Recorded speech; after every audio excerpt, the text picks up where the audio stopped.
Hello అండి, welcome back to my channel. నేను మీ శిరీషానంద. ఈరోజు మనం కాజు బర్ఫీ లాగా కనిపిస్తున్న ఈ టేస్టీ మౌత్ వాటరింగ్ మురుమురాల బర్ఫీ ఎలా తయారు చేయాలో చూద్దాం. ముందుగా ఒక 2 కప్పులు మురుమురాలని మెజర్ చేసుకొని తీసుకుందామండి.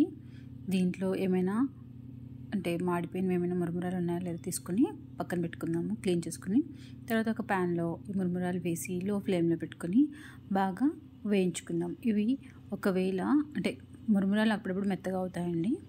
సో కొంచెం వేడెక్కిన తర్వాత అవి తీసి చల్లార్చుకొని ఒక మిక్సీ జార్లో వేసుకొని దాన్ని పిండి పట్టించుకుందాం. పిండిని జల్లెడలో జల్లించుకోవాలి. ఎందుకంటే దీంట్లో కొన్ని మెత్తగా నలిగిపోతాయి, కొన్ని హార్డ్గా పెద్దవి ఉండిపోతాయి.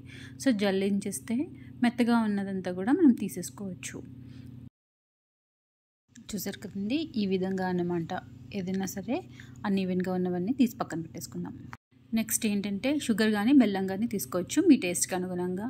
సో 1 కప్పుకి 2 కప్పులకి 1 కప్ తీసుకున్న, హాఫ్ కప్ కూడా తీసుకోవచ్చు మీరు ఒకవేళ తక్కువ షుగర్ తింటే. దీన్ని గ్రైండ్ చేసుకుని పొడిలా చేసుకుని పక్కన పెట్టుకొని ఆ పొడిలో కాచి పెట్టుకున్న 1/2 కప్పు పాలు వేసుకుందాము. 1/2 కప్పు పాలు అంటే మొత్తం వేయద్దు, దానికంటే కొంచెం తక్కువ వేయండి. ఒకవేళ ఎక్కువ అయిపోతే మనము ఉండకట్టినప్పుడు దానికి ప్రాబ్లం వస్తుంది.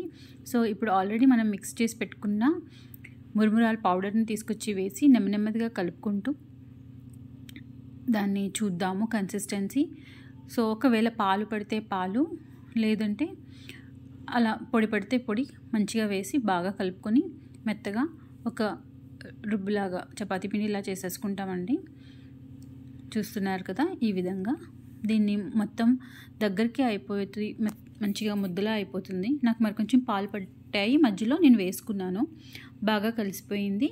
సో ఇప్పుడు దీన్ని ఏదైనా ఒక ట్రేలోకి తీసుకుని కోవా బిళ్ళల్లాగా మనం కట్ చేసుకుందాము. మీరు ఏదైనా ఒక మౌల్డ్ని తీసుకుని దాంట్లో కూడా మీరు షేప్స్ కట్ చేసుకోవచ్చు.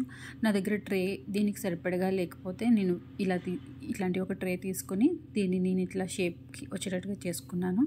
అట్లకాడ కానీ చాకుని కానీ పెట్టి మీరు కట్ చేసుకోవచ్చు దీన్ని. సో నేను యాక్చువల్గా అట్లకాడ ఎందుకు యూస్ చేశానంటే నాకు ఈజీగా పికప్ అయిపోతుంది అని చెప్పేసి నేను యూస్ చేశాను. సో ఈ విధంగా అన్నమాట. సో నాకు క్విక్గా తీసేయచ్చు అని. సో అలాగ కట్ చేసి పెట్టుకున్న వాటిని పక్కన పెట్టి స్టవ్ మీద కొంచెం నెయ్యి వేసి దాంట్లో కొన్ని జీడిపలుకులు వేసి వేయించుకున్నానండి. అవి తీసుకుని ఈ బర్ఫీ ఆల్రెడీ కట్ చేసుకున్నాం కదండి, మురుమురాల బర్ఫీ మీద పెట్టుకొని డెకరేట్ చేసుకుందాము. కొంచెం వేడిగా ఉన్నాయి, చేయి కాలిపోతుంది, బట్ మీరు అది కూల్ అయినాక కూడా డెకరేట్ చేసుకోవచ్చు. వేడిగా ఉంటే దానికి అంటుకుంటుందని చెప్పి చేశాను. ఇదిగోండి, ఎంతో టేస్టీగా ఉన్న మురుమురాల బర్ఫీ రెడీ. ఈ రెసిపీ కనుక మీకు నచ్చినట్లయితే మీ ఫ్యామిలీ అండ్ ఫ్రెండ్స్తో షేర్ చేసుకోండి. And for more videos please do subscribe to my channel. Thank you for watching. Have a good day.